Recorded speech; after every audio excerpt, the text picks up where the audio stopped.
Hello everyone, and welcome back to our video series, Western Unedited. Our voice, our story, our time. Today we will be discussing intersectionality, how our experiences have been shaped by our intersecting identities, how we represent ourselves, and how we choose to move through the world. But first, we'd like to share our mission statement. As Leathernecks, we recognize the opportunities and possibilities that Western Illinois University has offered us.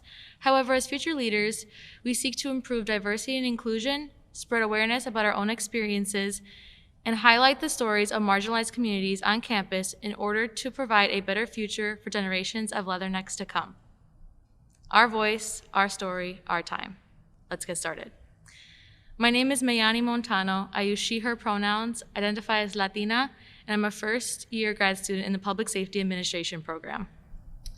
My name is Bree Plogue. My pronouns are she, her, hers. I am a black and white biracial, and I am a senior social works major.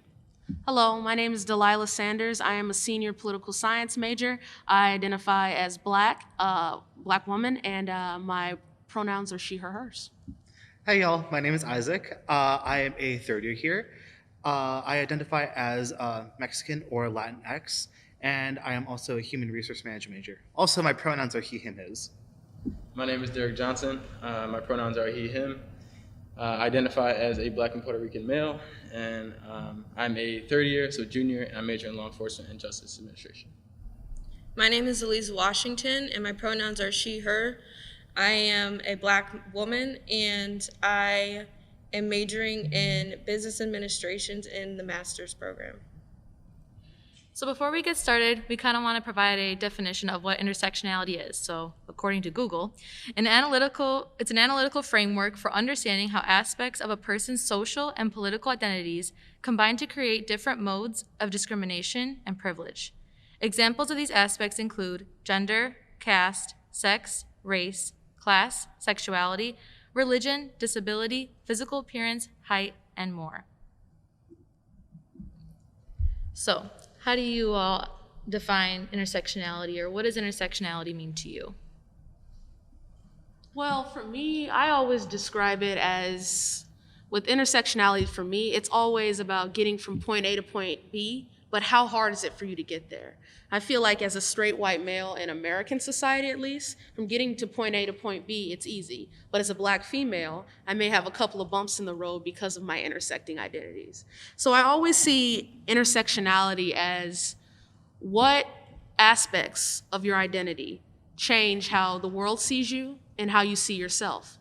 And how does that make things harder for you in the workplace, in school, and in just general social aspects? So that's how I've always given like the general definition of intersectionality. Absolutely. I actually really love that definition personally, because a lot of people don't really recognize, that, of course, when you're a straight white male, it's really easy to kind of just live your life the way it is, because, you already have that privilege. You've grown up that way. But it's nice to see people are starting to not say woke or whatever, but they're starting to open their eyes up more a little and see hey, maybe I should use the privilege that I have in order to help others. For me personally, the way that I view intersectionality, I view it as kind of like a language in a sense. People are bilingual or multilingual depending on how you are, and that kind of language that you learn as you grow up, being for me, for instance, I am Mexican and I'm also gay as well. So, me growing up, I know kind of two languages in a sense about the gay community and also the Mexican community as well. So it's kind of figuring out how to use those languages in my daily life and how those languages can also affect me as well and how I can be perceived by others too. That's a great metaphor. I think that really speaks a lot of volume. I think that, for me, I'm also Latinx, but I'm Mexican and Puerto Rican, and I'm also white. So all three of those identities kind of they intersect a lot. And even just me being upper middle class, and me being from Milwaukee, me being, a first but also second generation student, it kind of all of those things play a role in how I view myself and how I move through the world. And so that's kind of how I identify intersectionality as well. Yeah, Yeah, I really like what you said about the language is because that I feel like if you're watching this and you aren't familiar with intersecting identities, that's like the best way I think to describe it is that you have so many parts of you that you have to literally break down each part and see how you can like move through the world, how they affect each other. Like for me, being black and being a woman, like both are marginalized communities, and it's like having two things against me per se, so it's like really interesting to see how the world perceives that and like just what it means as a whole. I think it's just so crazy how like it literally affects you every single day, and like the world is kind of like you said, like waking up a little bit to that so that we're not so sensitive. So like when we do see someone who is like black or a woman, we're not like, oh my God, like, so it's becoming kind of more normalized, but there's still like a lot of work that needs to be done. Yeah, so for me, I feel like the biggest things that kind of shape me is like my intersection identities would be that I'm a black and Puerto Rican male. So being black and Puerto Rican or black and brown, that mix kind of affects me. And also another big one that I think affects me is being a first generation student. I feel like that's the one that I'm more aware of, just because like I have cousins that are starting college now, and every time I go back home, they're kind of saying, "Oh, how's this going?" So it's just being that first generation student, just to make sure I don't mess up, and kind of set the example for my younger siblings and cousins. So. I would say for me, intersectionality means my identities that make me who I am and that I grew up with, and things that affect me on a day-to-day basis. And sometimes one of my identities might be more prevalent one day than another. So like me being part black might be, I feel it more one day than my bisexuality. Like it just depends on a day-to-day basis, I think. Yeah, and so what have you all learned about your identities throughout your course of college? Well, I'll say for me, it's not. Obviously I've learned a lot more about being black and what that's entails with that. But I've been black all my life, so that's something that's kind of always been with me. But one thing I did know is that I started to think more about identity when I came to college, right?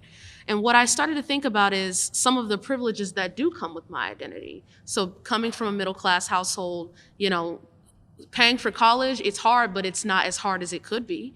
And that's relevant, especially when we live in a society where we are plagued by student debt, right? Also being a cisgender woman. I never thought about how my navigating through the world as someone who's assigned sex as birth and stayed the same sex is a lot easier than someone who doesn't have that. And a lot of people be like, well, why does it matter to you, right? Why care about things like that? But I think it's important to recognize that some people have it a lot harder, I can recognize my womanhood, but also recognize that someone else's womanhood was harder to get there. And I appreciate learning in college about that, learning about identities that maybe didn't plague me every day, but there's something to someone else, and it's important to know, so.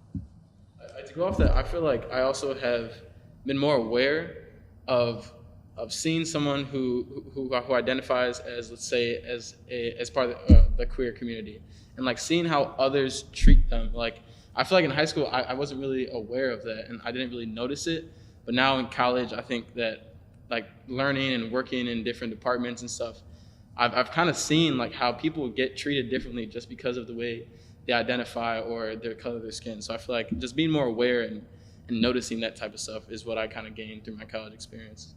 Yeah, for me, I have definitely learned more about like my black identity, I feel like, because of where I grew up in Naperville, in a very like white picket fence area and like the neighborhood that we live in. So like I was always very aware that I was a woman and like what society puts on women to like the standards that they have to uphold. But my learning was more about like the black community and like more about black womanhood, honestly. Yeah, I also live in Naperville, so I understand, a lot of the experiences, you've also been through, as a woman of color. I think that I just started to scratch the surface of my identity when I was in Naperville. When I was a senior in high school, like literally April, my senior year, I started to really understand like what it meant to be all three of my, racial and ethnic identities.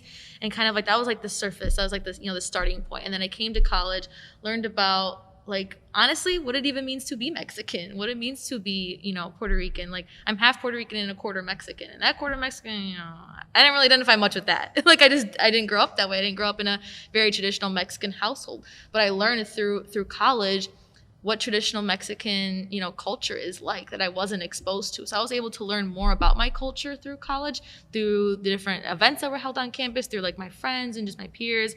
So I got to like learn a lot more about my own identity and other identities as well. I learned that I'm kind of a feminist and like I didn't really see myself as that before, and stuff like that. And even like learning more about sexuality and sexual fluidity.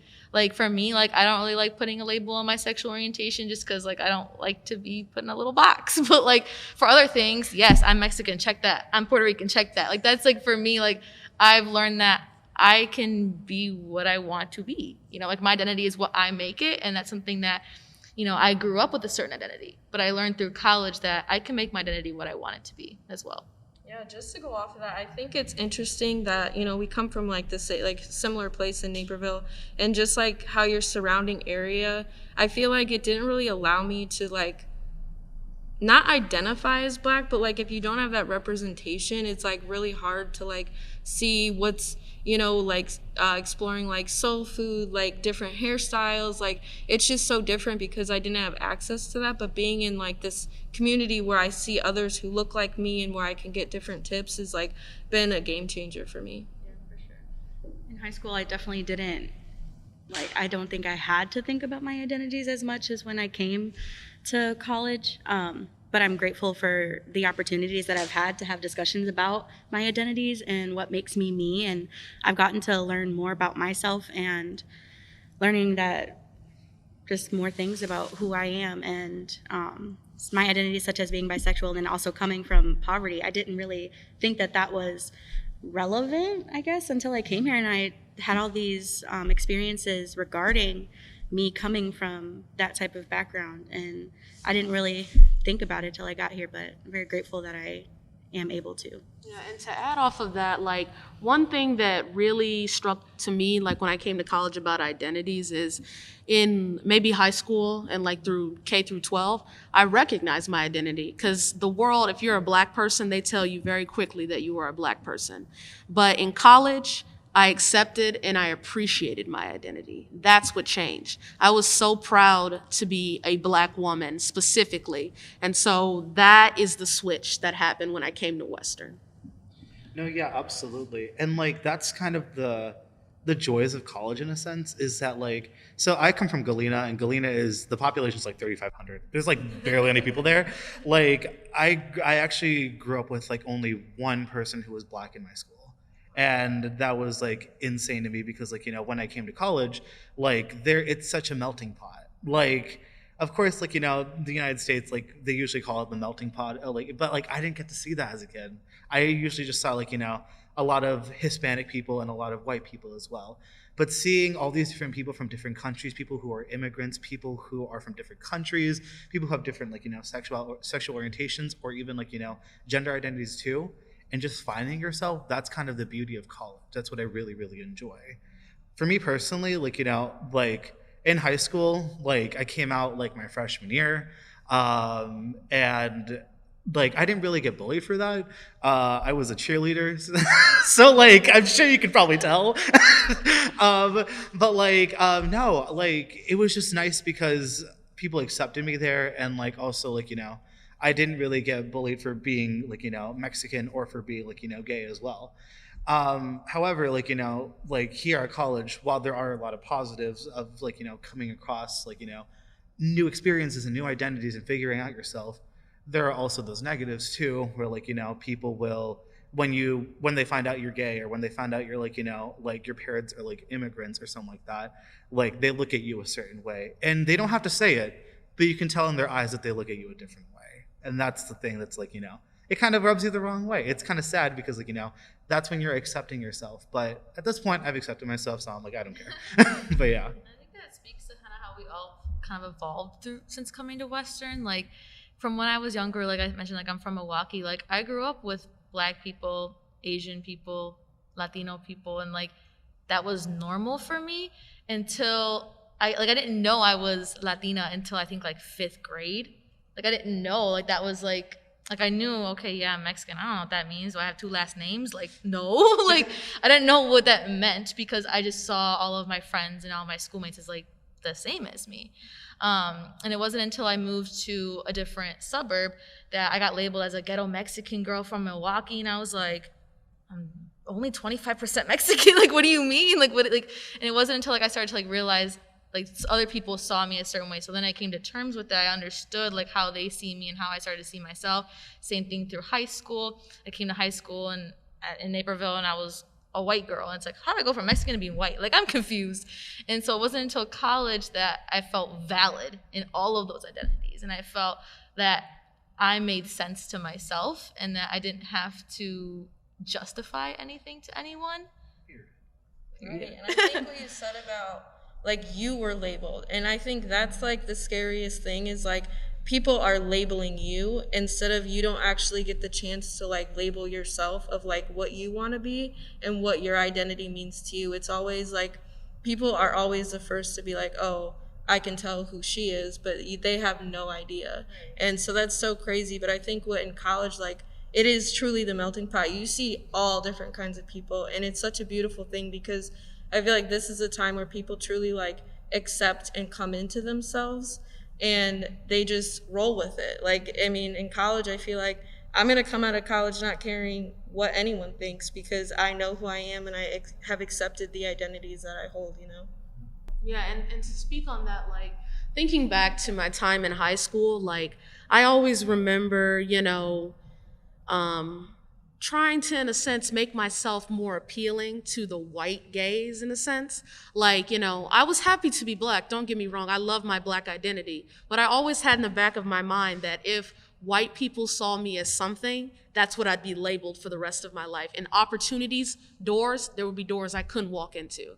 But once I got into college, you know, I started getting all these opportunities and I just realized I don't care. I'm going to be Black and proud and wear my braids and wear my weave and, you know, talk with, you know, however African American vernacular English, however I want to. And if you can accept me and see all the intelligence and the charisma that I bring, that's your loss. I don't want to be here. So I stopped caring. In high school, I was caring about the white gaze, and in college, I no longer care. I only care about what I think about me. So.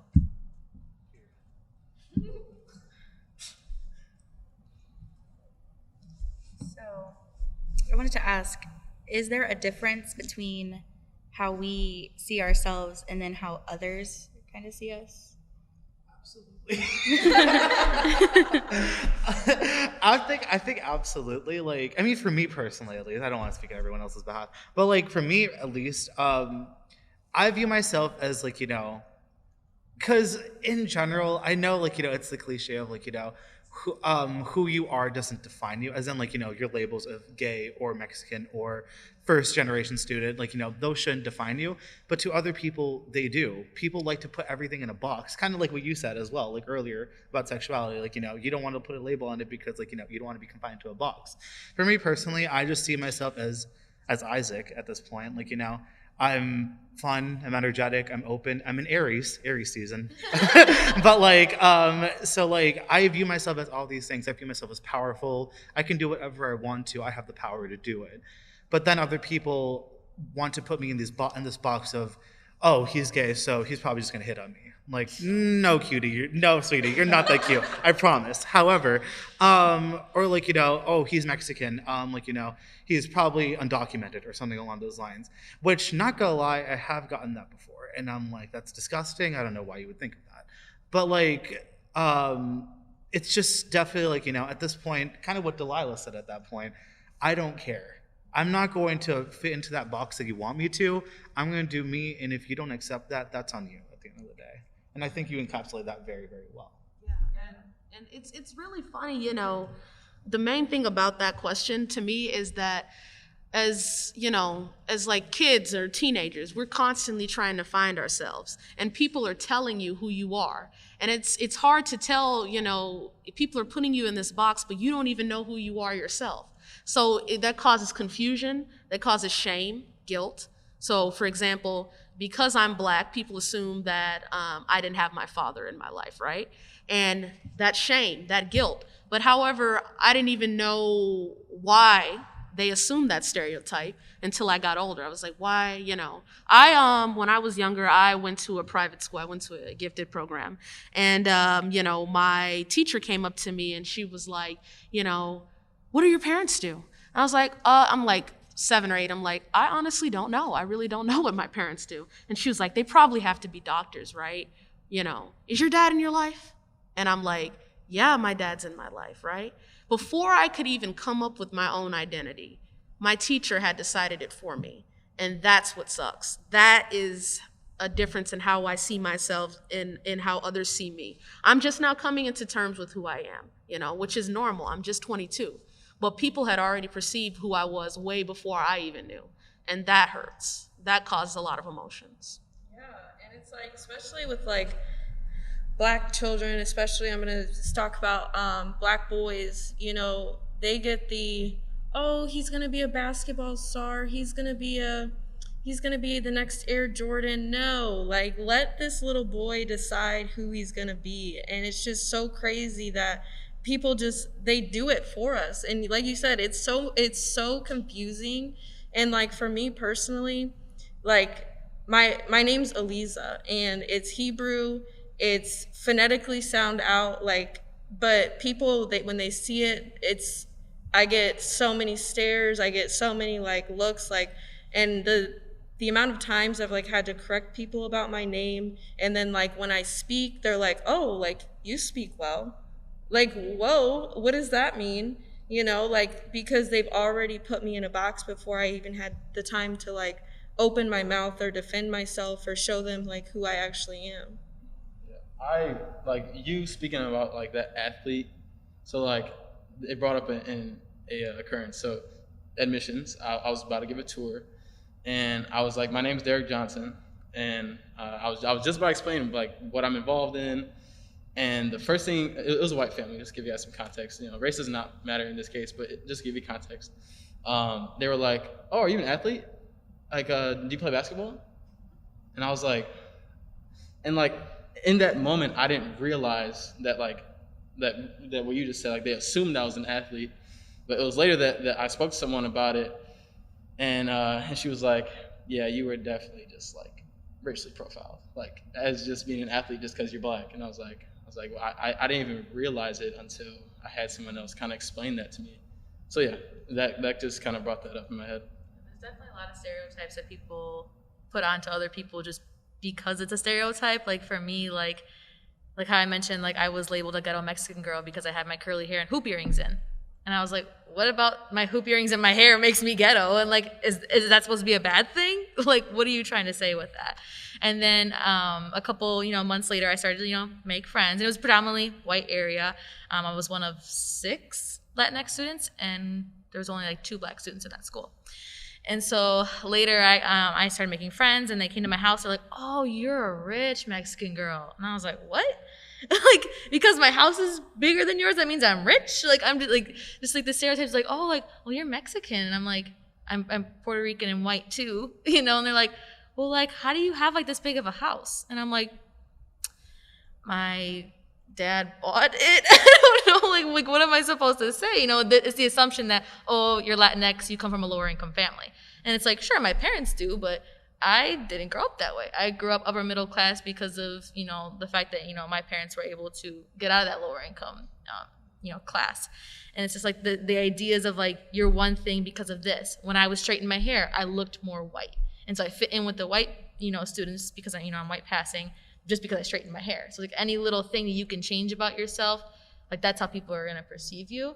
And I think that it sucks, but kind of like, what Delilah said, like I've come to terms with it and I realize like who I am and I'm proud of who I am, like, and that's all I got to say on that. I definitely do think that I think about the stereotypes tied to my identities a lot.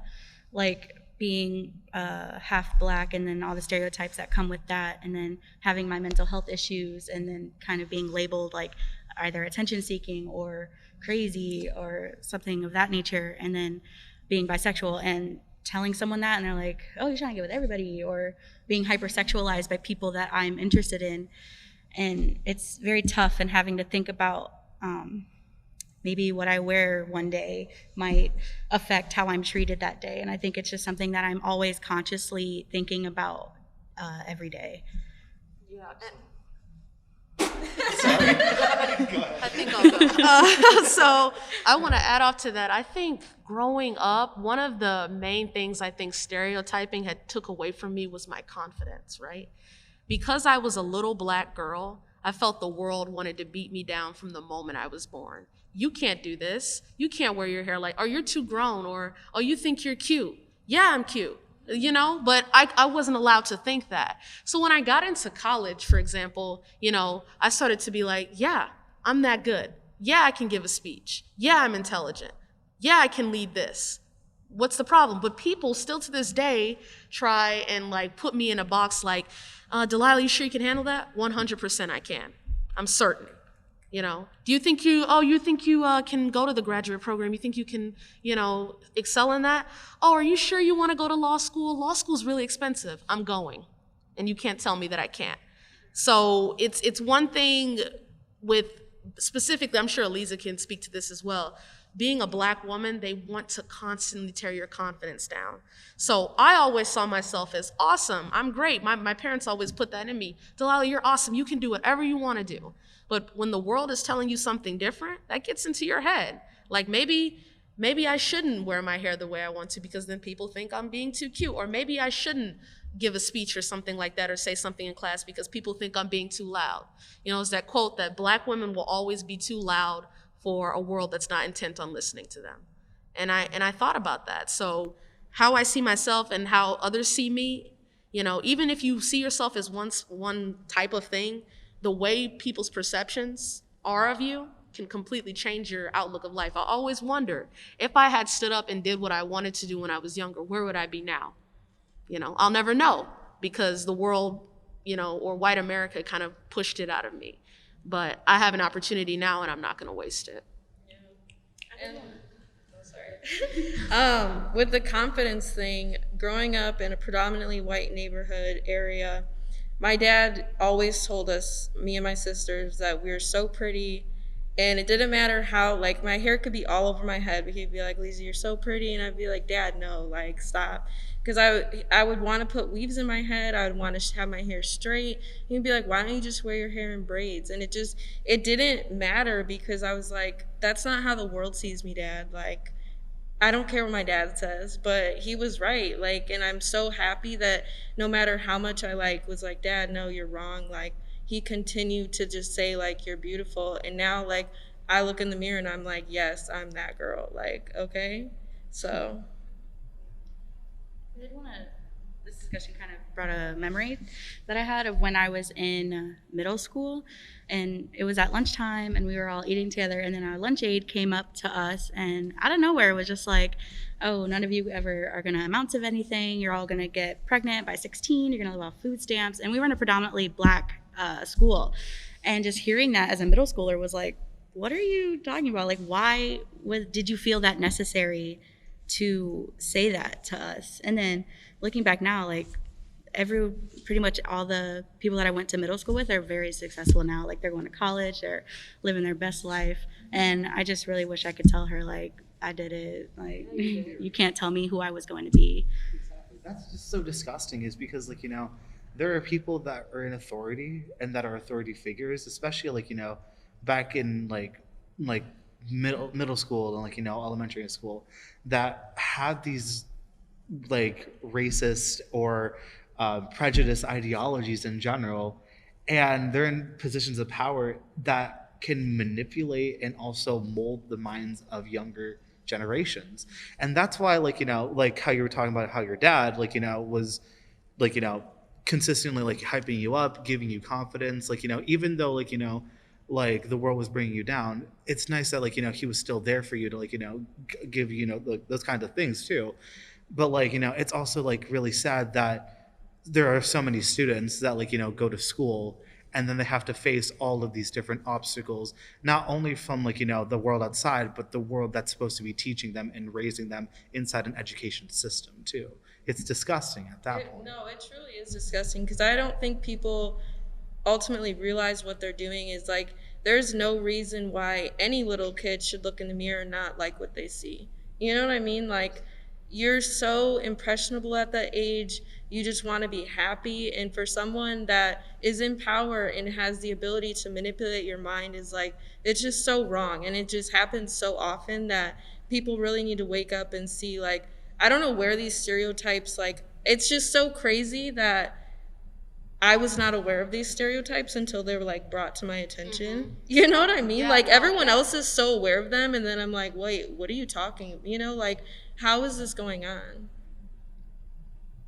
So do you guys feel as if your identities are often at war with each other? The reason I came up with this question is because, actually Isaac and I were talking one day and we were talking about intersectionality, haha. But one thing that I always, told Isaac and I tell other people is that I feel like my blackness often takes away my womanhood. Since people see me as black first, they take away my femininity, all the attributes that come with the womanhood. It doesn't apply to me as a black woman. And in particularly, if I were a darker skinned black woman, it would completely be gone, right? And that's a whole nother conversation. But I feel like whenever I walk into a place, I feel as if my black identity always has to come first because it's the first thing they see. And I know, of course, they can see that I'm a woman, but it's more prevalent. They treat me as strong, aggressive, bossy, all the negative attributes that come with being black, and then all the negative attributes that come with being a woman follow in tow. So I always felt that being black sometimes takes away my womanhood. So I didn't really come to terms with what being a woman was until, I got to college and how that's different. But I definitely agree. I feel like for me, like with being 3 different racial / ethnic different categories, like I remember when I was in middle school, and I had a Spanish teacher and she was white and she's like, oh, you're Mexican and Puerto Rican, like are your parents divorced? And I'm like, no. I'm like, they're together, like, oh, they must argue. I'm like, yeah, sometimes they argue about like the dishes and stuff. I'm like, I didn't know what she was trying to say. She was alluding to the stereotype of Mexicans and Puerto Ricans hating each other. And I was just like, I mean, they get along for the most part. Like I didn't know what that was supposed to mean.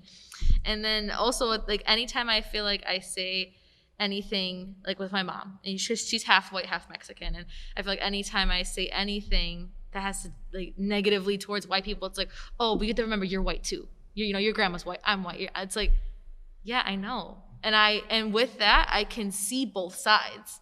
I can see, I can acknowledge my white privilege. I can acknowledge, how like not every white person's racist, stuff like that, like all those stereotypes. But I also understand that like I'm also a woman of color. I mean, I look like it, but like ethnically, I'm a woman of color. My family, I have Black, Mexican, Puerto Rican family. Like I have friends who are Muslim, Indians, everything. It's like I understand the people of color perspective as well as the white perspective, and I feel like it's like I'm one or the other.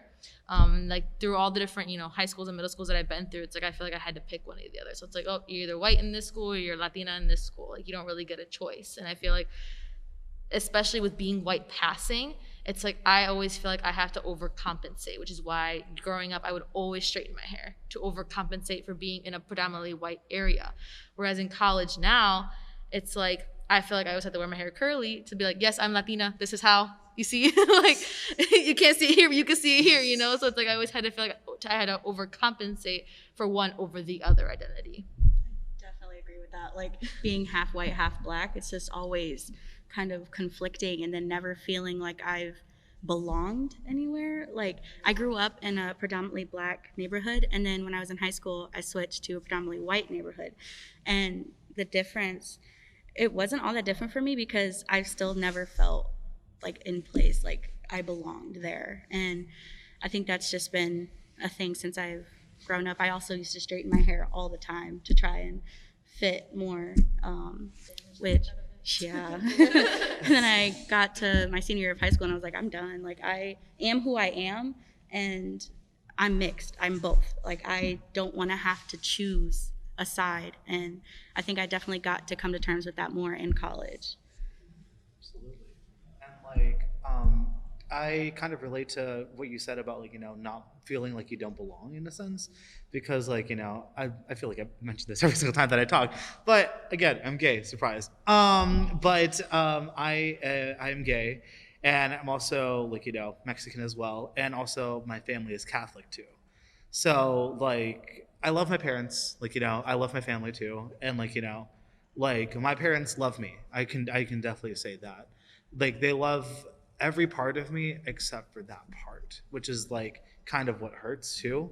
And especially in the Mexican community in general, because there is a lot of rampant homophobia in the Mexican community and a lot of marginalized communities, honestly, in general. Like homophobia and like transphobia are very rampant as well. And it doesn't hold back from my family because like I can't talk to my parents like the way that like a straight person could have, being like oh, this girl's so cute, like I'm thinking about like maybe talking to her, something like that, or come to them for advice about like anything regarding my love life or anything along those lines. My parents, like I've come out to them like 3 times, not even kidding. Like at first I thought I was pansexual. I am not, but then like I came out to them like 2 more times, like one time in my second year of high school, and then a recent time in like freshman year of like college. And like they still think it's a phase, and literally, and like even this past winter my mom said at least 3 to 5 times like, oh, I can't wait till you have a wife. And I'm like, honey, I'm like, baby, I'm sorry, who's gonna tell her? I'm like, I don't know who's gonna tell you this one.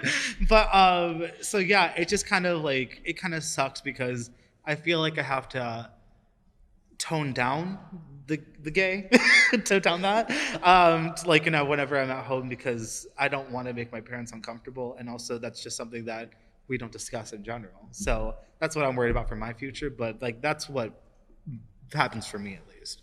I definitely agree with that too. Literally. Not being really out at home, because I grew up in a religious family, and also in the Black community there's a lot of homophobia as well. And so not being able to talk about my bisexuality is a big thing at home. And so having that as well, and I just legit agree with you, and not being able to be out at home as much. Because it's like, it's really sad because like, why is it fair that we get robbed of all these things that like people who are heterosexual get to experience, of like like, oh, this cute boy, like talk to me at school, and or other things like that? Why do we have to hide that like part of ourselves from people who are supposed to like love us and support us and be there for us 100%? Like, I feel like it's also like a generational thing, because like when I talk to my mom about bisexuality, she's like, I just don't understand. Why can't it's one or the other? And it's like, it's really not one or the other. Like having to explain that to her, she doesn't get it. And my mom's fairly young. My mom's only in her early 40s, so it's like even her generation, like she doesn't understand all these terms and like the gay community. Like she doesn't understand any of it, and it's like having to explain that and then still not get it. It's like, oh, it's just a phase. Like, okay, that's what you think. But I think that that's something that is also like an intersected identity. It's like your age. Like I'm 21, and I feel like that plays a major role in like my mom was 21 when she had me. So it's like we're very somewhat close in age, versus like some parents or some people have older parents, some people, I mean, I have both parents in their lives, and so it's just like having those factors also like play a role in like like where you're at in your life, like your age, if you've had that privilege to have two-parent households, stuff like that. oh yeah. So for me, I just wanted to like acknowledge what you guys said. Like it's interesting to hear that like you have to like tone down your gayness. Like it just to quote you. No, yeah. I'm not like, you know what I'm saying, but No, yeah. But yeah, so like for me being is it cisgender? A cisgender male, like I've never had that issue. I've always been able to talk to my dad. Like, yo, I'm talking to this girl. He's like, yeah, like that type of stuff. And like with my mom too. So it's just interesting to see that like that you guys have to hide a little bit of yourself. So yeah, I just wanted to acknowledge that. I was just interested in like hearing that from your point of view and kind of understanding what that means. So yeah, that's it. And one other thing is, about identities and war. So I come from a middle class household, right? But I'm also Black. And there's a stereotype that all Black people grew up in poverty. And so I do feel a bit of an insecurity because, I want to go into politics and government. And I want to fight for my community, specifically the Black community, specifically the Black poor community. I just wanted to get that out there. But however, I feel sometimes awkward and nervous because I didn't have the same experiences as some of these, kids who come from lower economic status. And I feel kind of uncomfortable. Maybe they don't want me there. Maybe I'm not. I feel sometimes like sometimes people alienate me from that community because I didn't have the exact same experiences. I can't relate, right? I remember one time at, there's an event called Discover Western where we get to meet prospective students, and I love Discover Western. And we have a lot of students that come from inner city Chicago. This is their first time at a college campus, and they're first generation students, and I'm so excited to have them here. But one girl came up to me and was asking me a bunch of questions. She was like, anything? I was like, anything else? And she was like, no, thank you. And then my coworker comes up to me and was like, yeah, I was just talking to that girl for an hour. I was like, yeah, what about? She was like, well, she came to me because she didn't think you would know what it's like, being Black here at Western. Oh my God, because I was really struggling to answer this question, but you really just sparked my mind. I completely understand everything you're talking about because when I say like where I'm from, people are like, oh, you really don't know what it's like to be in that kind of situation.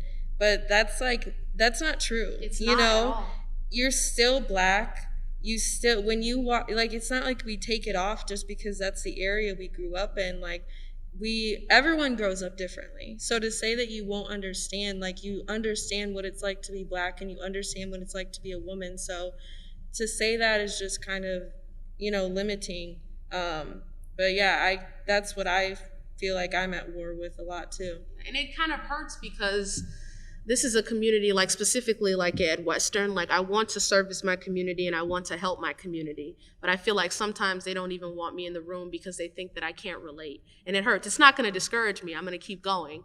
But I still feel it sometimes. I can be in a room full of Black women, and if they're all from Chicago or maybe different economic statuses, I still feel othered in a sense. And then when I'm in a room full of white women, I'm definitely othered. So sometimes I feel like I'm in the middle because of my social class, I always used to wonder, would it have been easier if, I had grew up with what people think is the typical Black experience, I just, I want to help people and I want to relate to people. So sometimes I do feel kind of sorry and, ashamed of, where I came from, that I grew up in kind of a middle class white neighborhood and things like that. I feel like for me, like I mentioned, people see, oh, you live in Naperville now, so that's how I grew up. No, I grew up in a 2-bedroom, 1-bathroom duplex up until I was 5 years old when I shared a room with my older brother. And then we moved to a small house on the west side of Milwaukee, and again, 2-bedroom, 1-bathroom house. And it's people don't see that. They don't see that, that's why I rep Milwaukee so much, because that is what shaped me. I grew up there until I was 15. It wasn't until I was 15 that I moved to Naperville. So when people label me just because, you're in Naperville, you don't understand. I've literally gotten told I'm sorry, I can't date you because you live in Naperville. You won't understand my experience. Really? I'm like, that's your loss then, because I can understand you a whole lot better than you think. And that's fine. It's fine that I live in Naperville because it then shows me the differences of how I've grown up and the different areas that I've grown up in. So it provides me different experiences that I can then share with other people. So I've learned to see it as less as a con and more as a pro in my life now. I think it's really interesting that you shared that, because I've never thought to think of that from your perspective, because I grew up in poverty, so I always felt othered, but I didn't think that someone with a higher class would feel othered, and I'm sorry that you feel that way. You know what? It's a thing where both sides are in a sense judging each other, right? And there should be no judgment at all. I think people who come from lower economic status think that, if you're Black and you come from upper class or something, oh, she's bougie, she's not for the people, she don't care anything about, she wants to be white, or, Not true at all. I love who I am. Just because I think of things differently or grew up in a different neighborhood doesn't mean I don't care about you. I love every single one of my Black brothers and sisters. I don't care where you come from. And I want to help you. And then there's also the stereotype where Black people that come from upper class neighborhoods are like, yeah, they ghetto. You don't want to be around those ghetto people. That's their problem. That's their poor. It's their own fault. And I'm like, no, that's not true. If you ever read a history book, you would know why that's not true. But I've heard that too. Where upper class people. So I understand where you felt judged as well. And it's not fair. And I feel like there needs to be some type of empathy somewhere in the middle. And I hope the one day we can bridge that gap, realize we're all Black, we're just Black in different neighborhoods. Yeah, and no one sees that you didn't pick where you grew up. You had no control over that. Like, I watched my parents, I grew up in I think it was a 2-bedroom apartment until I was maybe 5 or 6, and that's when we moved to Naperville. But I watched my parents grind day in and day out to put us in that neighborhood, to make sure that we have a good education, make sure I could do my club volleyball. So it's not like it was easy and I was just, floating in Naperville. I watched my parents work for what they gave us. To go off that, literally, I have the exact same experience. So I went to Lyons Township High School, which is in LaGrange, Illinois, which is in a very wealthy neighborhood. But I started out in Humboldt Park, and I moved to Berwyn. Those aren't like LaGrange, so I've always been moving from house to house. But going from not having a lot of money to seeing my parents kind of get bigger jobs, so they literally moved me out of Berwyn to LaGrange just so I can go to a better high school. So seeing that really made me understand how you can get out of that, and how where they went wrong, how they didn't manage their money good enough, so that's why we stayed in poverty, rather than when they finally got it together, they were able to get a better job, save a little bit of money, and then move to LaGrange. So there's definitely a lot of lessons that I learned from moving from not having a lot of money to having some type of money. But yeah, so I don't know, I feel like I learned a lot of lessons from that transition. And another thing, we're in college, right? Let's keep it real here. We're all some sort of poor. we all broke college. Come on now. We're all, it's kind of leveling the playing field. We all got to worry about financial aid, student loans, and things like that. So, when I live in Springfield, okay, that's great. But right now, I make $10 an hour just like you do. So it's something to think about as well. So the next question I have is, do you feel that there are certain pros and cons that come with your identities? I feel like I mentioned that earlier. Being a quarter white, it definitely helps me understand where other people come from, so I can then share that with my white friends and family, to kind of share that experience. It's, even this summer especially, I had my grandma's sister, who's white, kind of make an ignorant comment about the Black Lives Matter movement. I'm not Black, but I have Black little cousins and I have Black friends. Therefore, I hear their side, and I can then take it from, okay, I'm also white. I've also made ignorant comments myself, when I was younger. Let me try to approach this in a better way. So I feel like my intersecting identities help me in terms of educating others a lot. Absolutely. For me personally, and kind of what you were saying earlier about how you feel like you can relate to people, that's what I feel like is my biggest pro of being gay and Mexican. Okay. But I'm an admissions ambassador, so I give tours to prospective families and students. And more recently, I gave a tour to a student who was Latinx and a student who was white with her father. So they came together because they were friends, and the father was kind of chaperoning in a sense.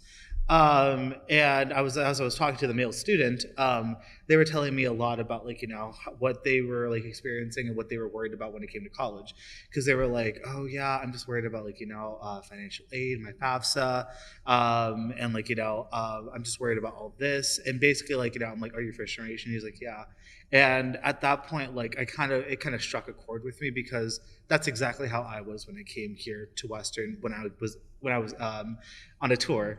Was I was worried about, because my parents, again, they're immigrants, so it is a little bit more there's more hoops that I have to jump through, and there's more obstacles that I have to face when it comes to that, because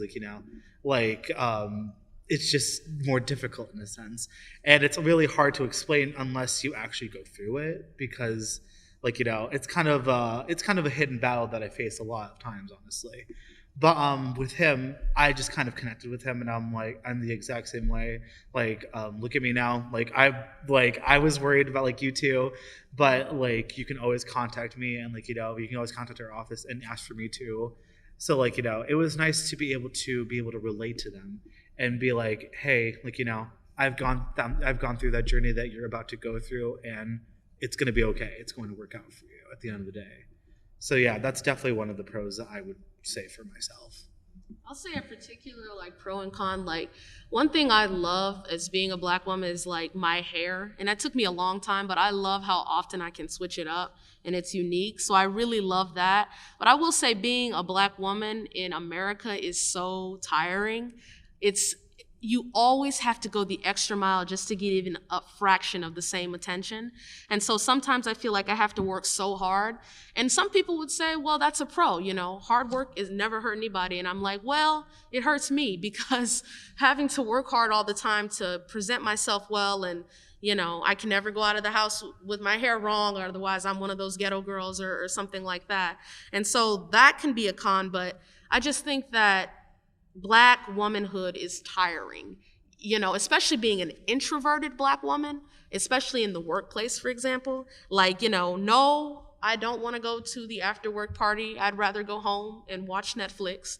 But then, why is she so angry? Why is she so aggressive? She doesn't like us. Lila never hangs out with us. I get that because I'm a Black woman, so that's a con. So it's just being tired, but I do love the versatility, and quite frankly, Black is beautiful. I love being a Black woman, and so that is my biggest pro, is my beauty and my strength. The con is just, it's so tiring. Yeah, to go off that, I think the con for me is the stereotypes that come along with it, especially the emotions. I would say being a student athlete, I have a high pain tolerance, but when it comes down to the time that I actually need help, or even outside of volleyball, I can actually be sad. It's people don't view you as actually having emotions, or you're just supposed to be strong all the time. There's never a moment where you get to sit and cry because they're whoa, why is this happening? But the emotions that are, what comes with that is having those emotions that you're just strong all the time. You can literally handle anything. You're literally invincible to people.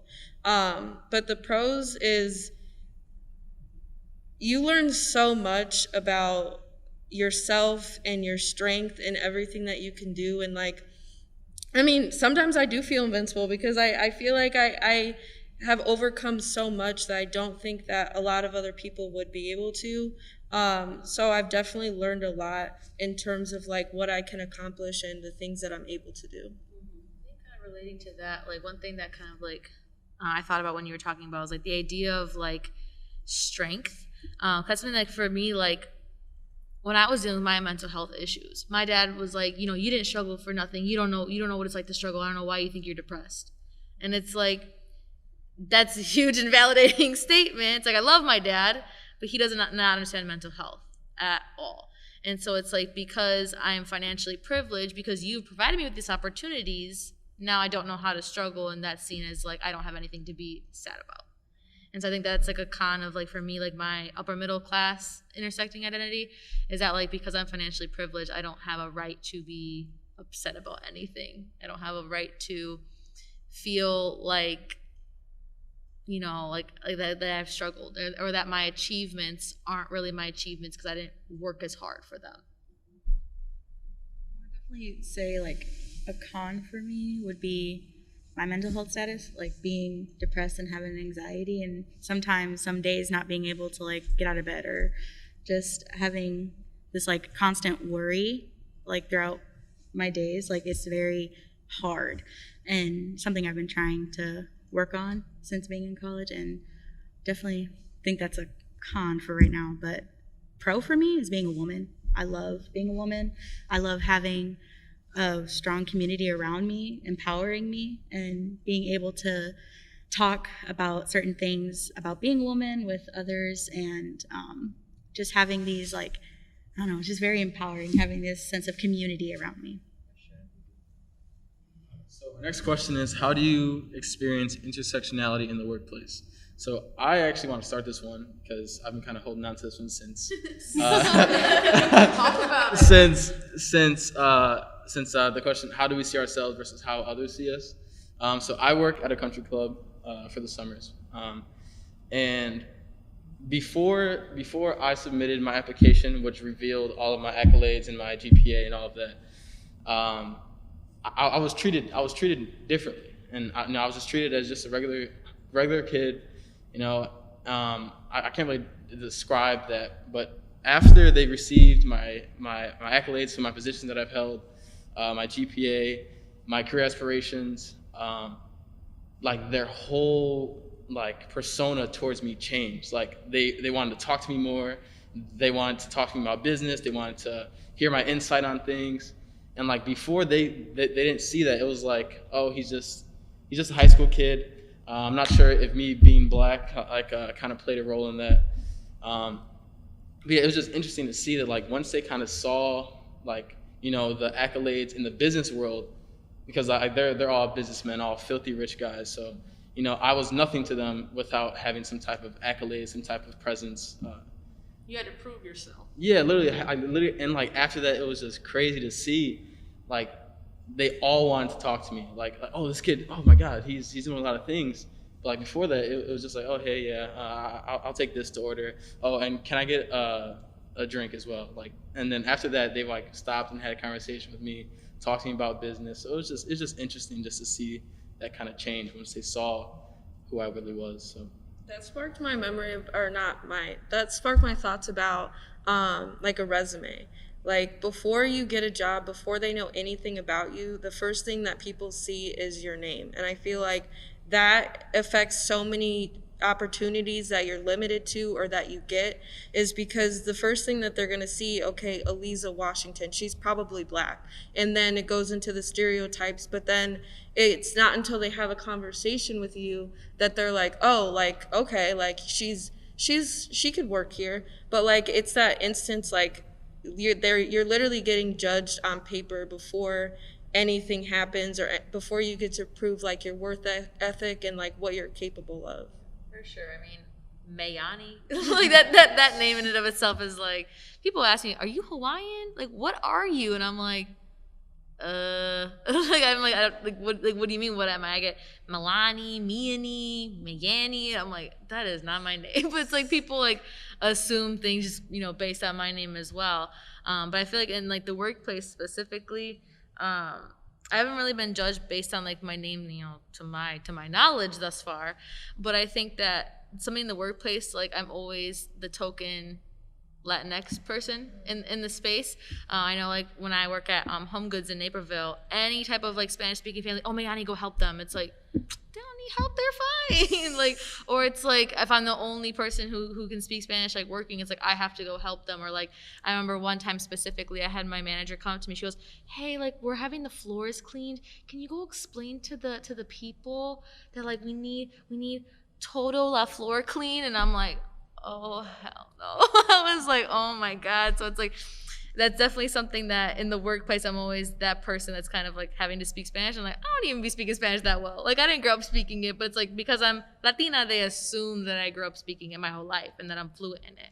And I had to apologize to the people beforehand, I'm sorry, I don't speak very good Spanish, but I'm gonna try to help you as best as I can because that's what's expected of me in this position. But yeah, kind of going off of that, because I experienced the exact same thing as you, of being the token, the token Mexican in a sense, and sometimes even the gay aspect is also representative as well. But speaking on behalf of the Mexican part, so recently, I want to say 2 years ago, so I was an orientation leader for the past 2 years, and I absolutely love being an orientation leader. It's so fun. It's actually one of my favorite positions. It's so fun getting to meet people and seeing how excited they are to come to college and everything. However, over the summer we were a little bit limited on Spanish speaking staff. They wanted me to, they were like, "Oh, Isaac, do you speak Spanish?" I'm like, "Yeah." And like, basically what I had to do was I had to explain like, how the FAFSA works and how financial aid works to a variety of different Spanish speaking families. And I remember like, feeling like uncomfortable because I don't know why I'm being put into the position. Like, don't get me wrong, like, I'm very proud of being bilingual. I'm not the strongest bilingual person, but I'm very proud of being bilingual. But like, I don't understand why, like, I'm doing this kind of work. I'm a little confused and everything. So I had a conversation and everything worked out, of course. But like, yeah, that was definitely like something that I had to deal with personally. This question kind of sparked like a memory that I had of me working in high school. So I was a server throughout high school, and I had this coworker who, if a black family came into the restaurant, she'd be like, "Oh, you take them. Black people don't tip." And I was like, "Do you not know that I am half black? Like, what is going on?" And so that was just hearing the stereotypes that people have of black families walking into a restaurant. It was just mind blowing. It sucks being racially ambiguous. I feel like that's something that I feel like me and you can kind of relate on. Like, people don't know what I am based off of just looking at me. They're like, "Are you what are you?" Like, I feel like people assume that they can make certain comments because they don't know what you are. All right, next question we have is, how do you experience your age, and has your age impacted any leadership roles you currently hold or aspire to hold? So my age is 20. I'm a 20-year-old man. But I feel like the main thing when I experience my age is when I wear like my do-rag, because I'm a young black man that wears a do-rag. So I feel like that's the only thing I kind of think of when I'm thinking of age, is that when I wear that do-rag, I'm considered like a thug. Like do-rags are just very, very weirdly kind of construed to be like a negative thing. But yeah, I feel like that's the only time I really experienced like my age as a hindering thing. You need to tell them that you're protecting your hair and that you're trying to get those waves. Yeah. Literally for a hairstyle, and like it's just crazy that it's not perceived that way. So.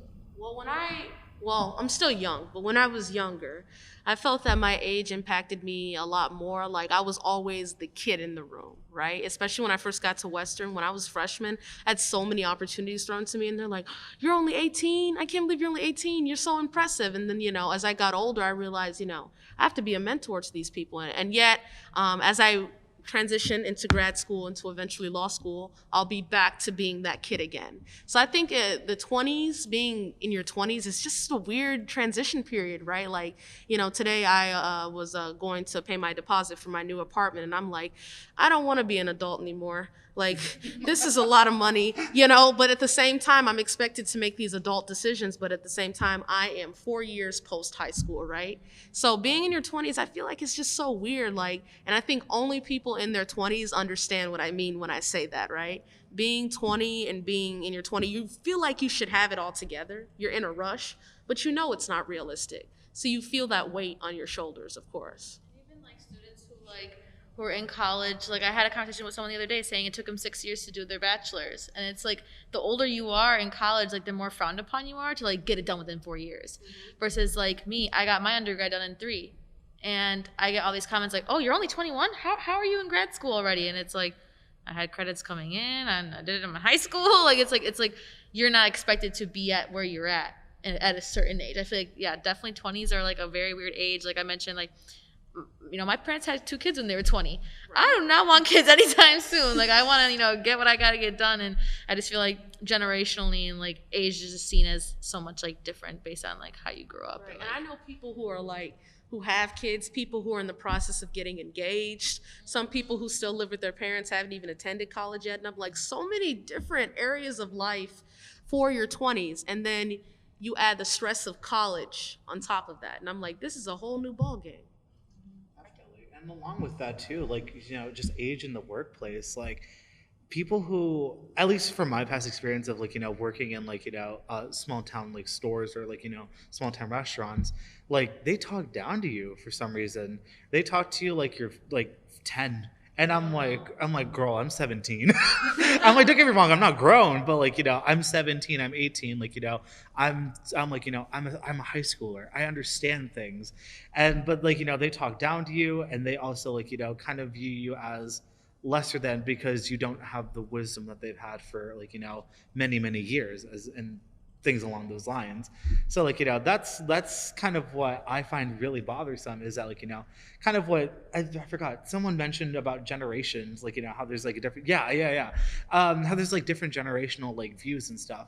And for me personally, like, when I've interacted with a lot of older generations, like, a lot of the times they usually kind of view you as, oh, you're Gen Z. Okay. And I'm like, don't get me wrong, like, like TikTok is pretty wild sometimes, but like, yeah, like, it's just kind of annoying, honestly. But yeah, to add off of that, I do really like being in my 20s because I feel like I can add a fresh new perspective in any job that I bring. When I'm in a room full of like 40-year-olds and things like that, and I'm like the young one, and I'm like, yeah, I'm gonna have to explain TikTok, Twitter, and Instagram, but you know what? They're gonna think I'm a genius. They're like, you came up with this? And I'm gonna be like, yeah, I totally came up with all of this, so. I've definitely been feeling my age a lot more recently. Like, I just turned 23, and I've been here for 5 years. It's my 5th year in undergrad, and I definitely feel like the older one of my friends. Like, I have a couple of my friends who are freshmen, and they call me grandma, and so it's endearing. I like it, I accept it, but sometimes it just makes me feel like I'm a little behind. Like, I am graduating in May, but I should have graduated last year if I had stayed on like my original track. And so I've been feeling it a lot more and feeling like I should have accomplished a lot more. You shouldn't feel that way though. Mm-hmm. There's no specific set of time for whenever we're supposed to. You finish whenever it's not a race, You finish whenever you want to. So I just wanted to tell you that. Don't feel ostracized. You can be 40, 50 in college and you're still getting an education. That's what's the most important thing. I love that, honestly. Mm-hmm. So I have a question for y'all. So have you felt that your intersectionality has hindered your ability to work toward a goal?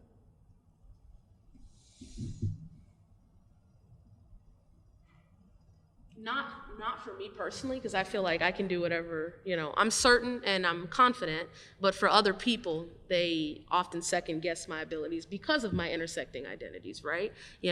Black woman, they assume, oh, well, maybe, she can't do this, or maybe she's not qualified for that. It's not true, but they assume that. But I, obviously I have to show them that I am, but the first face value, yes, but internally, no. I feel like to go off that, like my goal is law school, to be a lawyer. So I feel like a lot of times face value, they see me like actually the same country club. I was telling him about it, and he was like, "Are you sure? Law school is pretty hard. You know that, right?" They say that all the time. I understand. I that's why I chose to do that. Like, it wasn't like I picked it. I'm like, oh, it's hard. Okay, let me go do something else. Like, I chose to go to law school, pursue a lawyer job because of the difficulty. So yeah, I feel like just that, like off face value, they don't understand. But once they see my accolades, like, oh yeah, this guy can do it. So it's I don't know. It's just interesting. I do think my identity of being a woman has impacted like my leadership roles here on campus. I do sometimes try and mold myself to be, quieter or like less assertive sometimes in those roles, so I don't come off as being, sorry for my language, but a bitch in those roles. And I do feel that when I try and make a goal for myself of being a leader on campus, it sometimes is a little bit hindered by me as being a woman. No, for real, Bree, I really understand, because I want to be a woman in politics, right? And that's a whole nother level, because for a while, politics has always been like a white man's game. And obviously things are changing, right? We, last midterm election, we hit 51%, but with women. But the problem is, like, whenever I walk into the room, like, I have to be overly assertive, I can't be too feminine, because then they assume that I'm not a leader, right? So when it comes to politics, I always think about like my womanhood, like, how am I gonna play with that and play with my womanhood as I enter into government and politics, which is what I want to do, So I definitely think about that too. I mean, like for me personally, kind of with like regarding gay, because people usually have the stereotype for gay people of like, oh, they're extrovert, they're like, yas queen, oh my gosh, yas gaga, boots the house down, whatever. But like, I kind of have to, and I'm trying to get out of it because, like, don't get me wrong, like, I consider myself an extrovert and I consider myself more outgoing, but I feel like I kind of have to play into that role a little bit more because, like, people usually, I mean, at least for like what I've seen, is people usually view gay people as like, the creative, most energy, like, funny, like, all that or whatever in the room, like sassy or whatever, and like, sometimes I play into that because I'm like, like I'm like, oh, like, this is how others should perceive me, like, maybe I should like do that, and I'm trying to get out of that, but I mean, like, it's definitely something that I've had to keep in check when it comes to like, my lifestyle. I would say for me, like on my volleyball teams, it's always been my goal to be a captain and to lead the team. But that means that I'm leading a team of white girls. So then there's the perception, if I'm the captain, that because I'm a black captain, that I'm being aggressive or she's got an attitude or she's angry, So there's a lot of things that come with that. So like, yeah, I did at times like want to shy down because I didn't want to be seen that way. But if we need a leader, then I'm like willing to step up. But like, it's just crazy that I can't reach my full potential to do that because I'm afraid of the stereotypes that will be thrown my way. But that's like stopping me from achieving the goal that I have. Thank you all for watching Western Unedited. Our voice, our story, our time.